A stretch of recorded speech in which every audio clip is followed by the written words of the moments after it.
Hello, everyone. I wanted to talk about a topic that is kind of something I don't really speak about to the people I know in my personal life. Not that I'm afraid to talk about it if it does come up, but just that's something I don't really like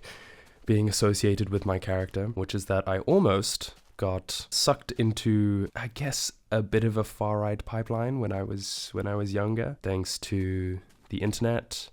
and the people that I watched. It's very, very easy for that to happen. And I imagine it's just as easy now as it was for me then, if not even easier now, with all the algorithms on every social media platform specifically cultivating knowledge of what you enjoy watching. And if you click on, one political video, it'll just hop you onto more and more political videos of that same genre, even without you realizing it. Excuse me, I am sick, by the way. The point of it being a pipeline is that you're not really fully aware that is happening to you. Things I got caught out by, first of all, was cultivated by going to an all-boys school probably when I was in primary school, which is up until 7th grade for those who aren't South African. And then afterwards I went to a co-ed school, a fairly progressive one, which opened my eyes a lot, a bit through fear, a bit through confrontation, but ultimately led me to a very good place. But, regardless, I was still consuming content on the internet that was being recommended to me. I think I try to associate a lot with people who seem to be overly pedantic about their vocabulary, how they spoke, how they presented themselves.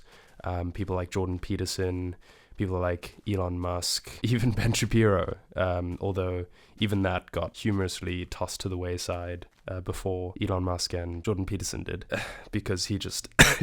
was objectively a huge asshole about it. So it was pretty easy to see that. But I think the scary part is that if I didn't have the real world interaction that I did, if I didn't have the people I talked to that I did, and the open mind that I tried to force myself to have, I could have, led my personality in a very different direction, which would have been ultimately now very sad. I mean, some of the stuff I remember myself saying, even if I was saying it apprehensively, I was still saying it thinking that I had a point, because the knowledge was presented to me as if it had a point. Something like the idea of trans people having a higher suicide rate is something that used to often get mentioned by, far-right transphobes, or, people who think that transitioning is, a terrible thing and don't constitute or just, don't constitute as those real versions of themselves, and those people don't constitute as, a real man or a real woman, and those people aren't happy after they've transitioned, is what these far-right people are trying to prove. But of course, if you just open yourself up to the full information, it's obvious that the reason that people who transition have a high suicide rate is because of the ridiculous, intense, and disgusting amount of ridicule and hate they get once they have transitioned. It is 100% the fault of society's, transphobic nature that pushes people to limits such as suicide. And it's insane that people who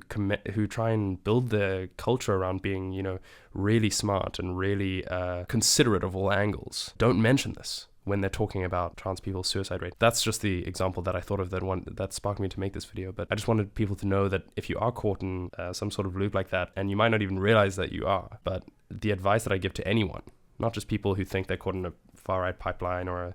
a radical pipeline of any kind, but talking to the people around you, expanding yourself to new people, and not just shutting down new ideas, but genuinely listening to them, even if you don't think they're going to change your mind. I mean, oftentimes, especially recently, I've been talking and chatting to people about certain viewpoints like, not voting, or what it means to live life, with a God or whatever, knowing that I'm not going to necessarily really change my opinion on the matter, but just so that I can encapsulate those viewpoints into my life and maybe consider them later, but ultimately just to enrich my knowledge of how other people view the world. I think so long as you're doing that, it's really difficult with an open mind. It's really difficult to get trapped in a one-dimensional kind of thinking where the only outcome is being a part of a radical group, or being a part of radical thinking, or being a part of closed-minded thinking, or even the most dangerous kind of closed-minded thinking, in my opinion, which are people like Jordan Peterson, people like Elon Musk, who think that they have an open mind, who think that they're intellectuals who are open to all other, walks of interpretation, but, their actions display that couldn't be further from the truth. That kind of closed-mindedness is the most dangerous kind.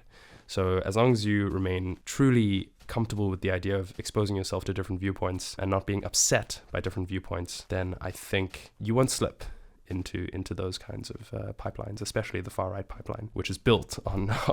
not critically thinking. Of course, naturally, respect yourself and the people you're talking to, and if you don't feel respected, if you feel things are being shoved down your throat or yelled at you or just generally unpleasantly engaged with, you're under no obligation to treat those people with respect. I just mean trade an open mind for an open mind, so long as you're getting that same respect back. But as usual, the proverbial door is off the latch for you to comment or email me your thoughts, related or unrelated, to this video.